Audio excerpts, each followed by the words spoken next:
C'était pas un lundi, Quand c'était un dimanche. Oui, c'est vrai. Oui. Et d'une.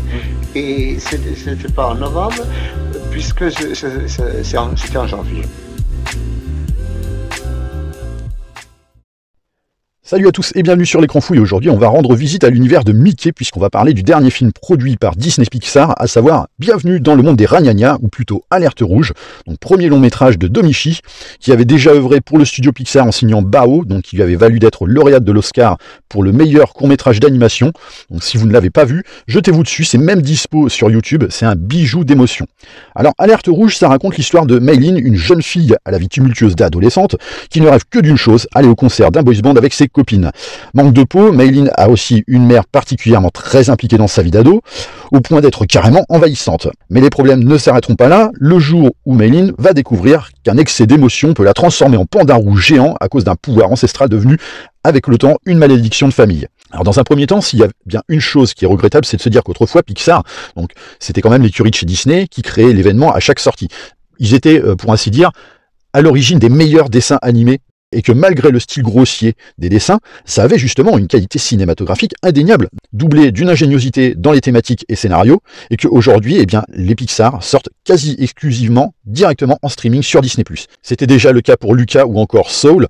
Alors, exception faite pour le futur spin-off de Buzz l'éclair, qui sortira quand même en salle, car là, c'est complètement marketing, vu le business qu'il y a autour de l'environnement Toy Story.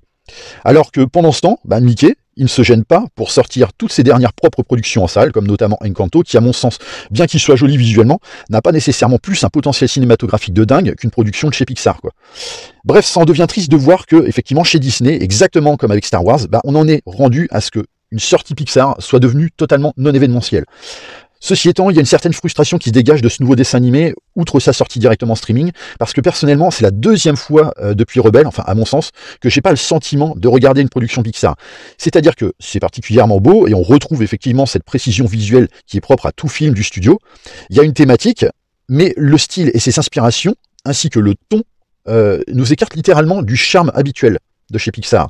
Donc comme je le disais, les thématiques chez eux ont toujours été très fortes de manière générale, avec toujours une idée de base ingénieuse et qui, grâce à la force d'écriture de bons scénaristes et une bonne mise en scène, sublime quelques lignes pour en apporter une puissance émotionnelle qui est relativement fulgurante. Et un humour souvent très subtil que l'on peut comprendre et savourer quel que soit l'âge que l'on peut avoir. Et donc derrière, il s'en dégageait une certaine poésie. Et hélas, je trouve qu'ici, avec Alerte Rouge, on n'y est pas du tout. Alors, disons que la thématique, si, quand même, elle y est. Le film tourne autour de l'adolescence et de cette complexité de dialogue qu'il y a entre les enfants et leurs parents, mais surtout, comme son nom l'indique, c'est un véritable écho à la découverte du cycle menstruel et de l'impact que ça peut avoir sur le tempérament féminin, donc qui est ici caractérisé de manière très abstraite par justement la transformation de notre héroïne en panda roux. Donc jusque-là, on est totalement en conformité avec le style Pixar qui aime faire passer des messages, même aux plus jeunes, sur des sujets parfois sensibles. Donc c'était notamment le cas avec Coco ou encore En Avant, donc sur le thème de la mort. Hélas, avec Alerte Rouge, ils n'arrivent pas à rester sur cette idée abstraite de symbolisation de la puberté par cette transformation animale. Non, ils la traitent aussi de manière concrète, et hélas sans la moindre subtilité. Ce qui amène à quelque chose de lourd parfois, pas toujours drôle, et même plutôt gênant parce que c'est mal utilisé. Et surtout, un Pixar se doit, comme je le disais, d'être compris à tout âge, quel que soit son sujet. Et là, en fait, quand la mère de l'héroïne lui parle de tampons et serviettes hygiéniques avec un affolement certain, je suis pas sûr qu'un gamin de 5 ans comprenne vraiment de quoi il en retourne en regardant ce dessin animé. Donc c'est un peu dommage parce qu'à côté de ça, le film exploite plutôt intelligemment les rapports compliqués qui peuvent exister entre un enfant en pleine puberté à l'attitude particulièrement changeante et en quête donc d'une certaine indépendance et rébellion, et donc la gestion des émotions s'apparente souvent à une cocotte minute qu'on a laissé chauffer pendant 4 heures sans relâcher la pression. Et à côté de ça, des parents qui, au contraire, parce qu'ils ont vécu ça autrefois, veulent tout contrôler chez leur rejeton pour en atténuer l'impact au point que ça en devient totalement nocif. Et c'est d'autant plus vrai que le film met en exergue l'écart générationnel et l'incompréhension du monde des ados chez les parents, puisque souvent nous ne comprenons pas les délires de nos propres gosses que nous trouvons parfois stupides ou carrément déplacés, en oubliant que nous-mêmes avons aussi eu cette période avec nos aspirations et passions que nos parents, à leur tour, ne comprenaient pas, etc. Et de montrer que brider nos enfants, parce qu'on ne saisit pas leur univers, n'est pas la solution. Mais que parfois, il faut aussi les laisser vivre un petit peu leur vie et leurs envies du moment. Ça ne reste qu'une période, alors une période difficile certes, mais ça ne veut pas dire pour autant que ça les fera basculer définitivement dans le côté obscur. Et pour ça, le film est vraiment excellent et particulièrement thérapeutique pour les parents qui traversent actuellement cette situation de crise familiale. Ça peut être un excellent sujet de discussion pour justement essayer de bien comprendre les comportements.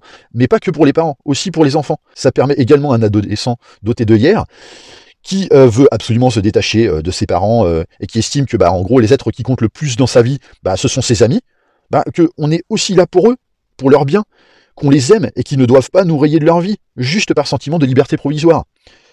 Donc c'est vrai qu'il est quand même très très très utile ce film, je trouve. Et ce qui est délicieux, c'est aussi cette volonté de mettre en place une narration à la première personne qui colle parfaitement avec l'esprit d'un adolescent qui raconte sa life dans un journal intime. Donc finalement, on est quand même dans le registre thématique propre à Pixar, sauf que le ton s'en écarte trop. C'est-à-dire que si l'aspect moraliste a toujours été au cœur des productions Pixar, ça a toujours été abordé de manière subtile. Ce qui n'est littéralement pas le cas ici. Dans Alerte Rouge, notamment à la fin, on y a bien droit, hein. Ça c'est pas le problème. Mais ça s'apparente plus à une morale propre à une production Disney, comme on a pu le voir notamment sur les derniers films comme Encanto, Raya et le Dernier Dragon, Vaiana ou encore même La Reine des Neiges 2. Plus comme ça que comme une morale chaleureuse et poétique dont nous a toujours habitué Pixar. De surcroît, on est sur un animé qui est très énergique et qui revendique une inspiration occidentale dans le style visuel, mais mêlée à une tonalité extrêmement asiatique. Donc ça transpire le manga à mort, notamment Ranma 1-2-bi pour ceux qui ont connu autrefois, mais aussi Dragon Ball Z, et ça lorgne aussi du côté de cette culture cinématographique asiatique, notamment dans le domaine du kaiju. Et donc on retrouve aussi cet humour propre au genre manga qui contrebalance totalement avec l'esprit Pixar. C'est complètement frontal et punchy, à la limite du clipesque parfois. De ce fait, on perd énormément en poésie, et c'est tout le dilemme à mon sens, parce que c'était là le fer de lance de Pixar, comme je le disais, cette poésie dans la forme comme dans le fond, que Alerte Rouge n'aborde quasiment jamais, si ce n'est peut-être sur la fin, comme je l'évoquais, mais pas dans le même esprit. Du coup, ça joue aussi sur l'affect que l'on peut avoir pour les personnages, dans le sens où ils sont tellement à fond les ballons et à fleur de peau émotionnellement parlant, qu'ils en deviennent parfois mais totalement irritants. Même si à la fin, tu comprends pourquoi ils réagissent comme ça, notamment grâce à cette morale.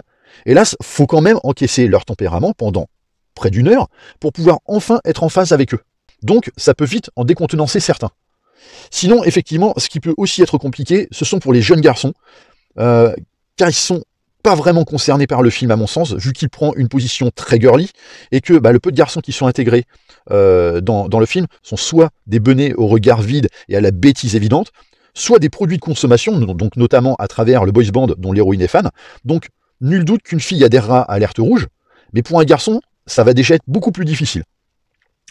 Quoi qu'il en soit, malgré tous ces défauts qui font de ce film peut-être le moins bon de l'écurie Pixar depuis Cars 2 et Rebelle, j'estime quand même que Domichi signe, à travers ce premier long métrage, donc de sa carrière, un film qui reste utile aux allures de Hulk girly pour enfants, qui, à défaut de ressembler à du Pixar, trouvera quand même sa place dans le panel Disney à côté d'autres œuvres un peu plus indépendantes, comme les Mondes de Ralph ou encore Zootopie. Mais voilà, depuis que Pixar n'a plus autant cette indépendance face aux géants aux grandes oreilles, donc notamment depuis que Andrew Stanton et John Lasseter ont été évincés et que Pete Docter en a pris la tête, l'écurie qui autrefois, donc comme je le disais, signait les meilleurs films d'animation, serait-elle en train d'opérer un grand changement pour embrasser plus l'aspect marketing, notamment avec cette partie, ses aspirations très asiatiques. Donc voilà un aspect marketing que Disney recherche dans tout ce qu'il produit au détriment de la qualité. Affaire à suivre. Voilà, j'en ai fini avec ces critiques. Donc pour le jeu des répliques sur la critique de la série The Boys Diabolical, il fallait trouver en intro Idiocratie, sorti en 2006 et réalisé par Mike Judge, et en outro Ace Ventura, détective animalier, sorti en 1994 par Tom Shadyac, et ensuite Demolition Man, sorti en 1993 et réalisé par Marco Brambilla. Voilà, n'hésitez pas à me dire ce que vous avez pensé de Alerte Rouge dans les commentaires et on en discute. Partagez, likez ma vidéo et surtout abonnez-vous à ma chaîne pour être averti des prochains contenus. On se retrouve très très vite pour une prochaine vidéo. Bye. Tu n'es pas une femme. Allons, chérie. C'est pas une femme. C'est calme. Mais c'est pas une femme. Chérie. Je vous présente là